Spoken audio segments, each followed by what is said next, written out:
Ya. Jadi Mas Uwi, ini tuh sebenarnya apa perang media ya? Jadi gini. Betul?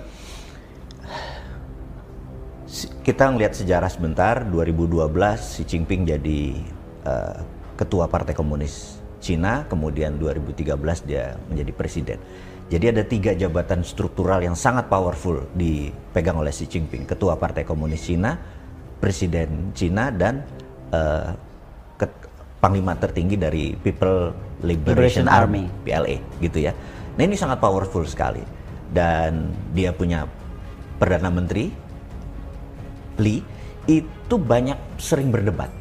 Berdua nih? Berdua. Perdana Menterinya dia ini, ya kayak kalau Perdana Menteri Indonesia kan kompak dengan presidennya. Kalau ini berbeda gitu ya. Nah, jadi pengen ketawa, guling-guling dulu lah. Terus. Salah satu konflik tertinggi yang terjadi sejak 2013 waktu itu Xi Jinping itu menggunakan strategi untuk menebas para koruptor, termasuk kompetitornya dia.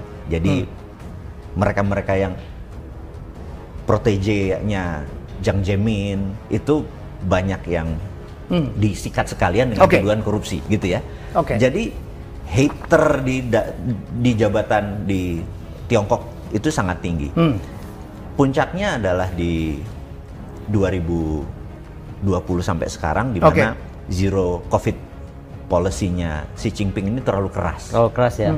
Terlalu keras. Apa-apa langsung lockdown. Apa-apa langsung lockdown. Dan ini membuat banyak sekali sakit hati, terutama konglo-konglo buatan Jiang Zemin.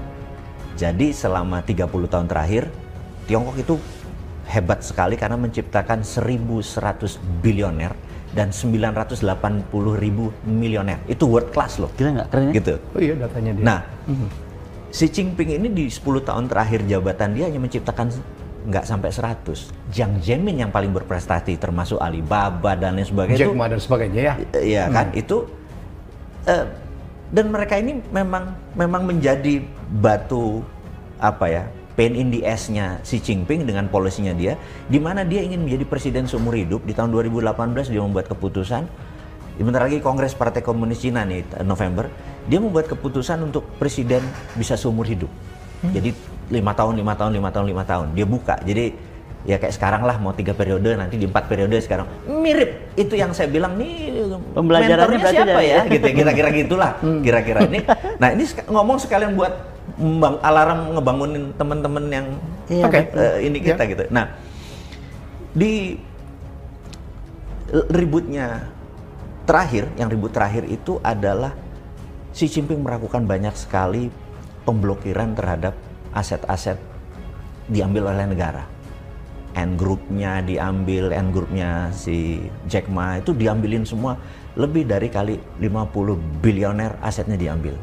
Seize. Itu betul, soalnya salah satu kawan kita. Yes. Ya. Nah, kemudian artis-artis, betul, ya. Betul kan? Artis-artis yang China yang sudah go to Hollywood, hilang dari daftar internet begitu dia tidak mau kebijakan Xi Jinping. Jadi Xi Jinping ini banyak barisan sakit hatinya di kalangan atas, gitu. Nah, lalu sekali lagi ada sebuah negara yang punya instrumen yang disebut intelligent operation. One of the best adalah Amerika. Kita langsung mengiblat begitu cerita ini terjadi, di mana yang memviralkan adalah dari India News yang memviralkan. Jadi ini cuma karena 10 juta follower aja. Iya, dia memviralkan dari India. Dan kita tahu India sama China ini ada hal yang nggak nyambung, bener nggak? Bersaing lah ya. Bersaing. Ini mau secara individu maupun secara negara gitu kan? Kan nggak pernah ada pebisnis Cina sama India jadi gabung kan? Nggak pernah kan? Secara pribadi nih. Gitu. Nah, kita langsung berkiblat kepada Erdogan yang selama 20 tahun adalah part of CIA dan Amerika. Kemudian tahu-tahu dia miring ke Putin gitu ya. Terus ISIS punya pipa gas dialirin dan minyak dialirin ke Israel lewat Turki. Jadi Turki ini bermain dua kaki sehingga Erdogan waktu itu dikudeta dan gagal gitu ya. Dikudeta dan gagal. Karena udah dibocorin sama Putin duluan gitu. Ini pun sama.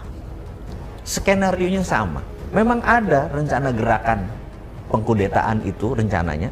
Tinggal sekarang kita ada hari yang menarik, kapan momennya diambil.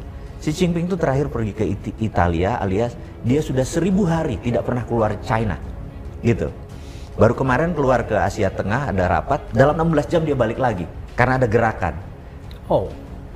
Waktu landing pun dia langsung dikawal sama tentara. Itu true, ada videonya, ada segala macam. Pertanyaan ini tentara pro Xi Jinping apa tentara yang kan home arrest Xi Jinping? Karena mengenai home arrest ini bentar lagi Trump akan dilakukan penahanan di rumah juga nih. Di rumah juga iya. nih. Ini menarik nih yang terjadi karena Trump adalah calon berat di 2024 gitu. Jadi dia Jadi belum cukup ngacak-ngacak rumahnya nih. Betul. Di Ya? Mar-a-Lago ini Wah. lagi diacak-acak nih gitu. Jadi ini menarik nih dunia. Nah, sengaja kok kena Bosman nih kalau ngomong kok dunia terus. Itu hanya bentuk sindiran bahwa daripada ngomongnya begini kita ngehook aja begini. Karena suatu hari bisa terjadi seperti tadi Bu Kony bilang bahwa nanti ini Twitter di-tweet karena algoritmanya siapa yang megang? Ya. Bener nggak? Toto ada kok masuk tempat kita kan gue nggak nge-like dia atau nggak follower dia tapi masuk. Iya. Nah hal itu by design. Sekali lagi di dunia ini, di dunia intelligent operation itu no surprises. Jadi semua tuh by design gitu. Nggak ada ujuk-ujuk. Jadi berita ini kenapa dibawa sehingga diharapkan di Tiongkok terjadi pergerakan di bawah. Dan Lee sebagai orang nomor 1 nanti lihat siapa yang dipenggal nih. Kalau mendadak Lee perdana menterinya bukan Xi Jinping ya, Lee perdana menterinya dan petinggi-petinggi militer yang mendadak dihukum pancung dan lain sebagainya. Karena sekarang baru ini ada 3 orang yang dieksekusi kan. Atau hilang, bukan dipancung juga ya. Nah, atau Xi Jinpingnya kalah di November 2022. Cuman itu aja. Nah, kalau itu terjadi, Indonesia harus gimana? Itu Ini kan? yang menarik. Iya kan? Nah, gitu pendapat saya itu dulu deh. Oke.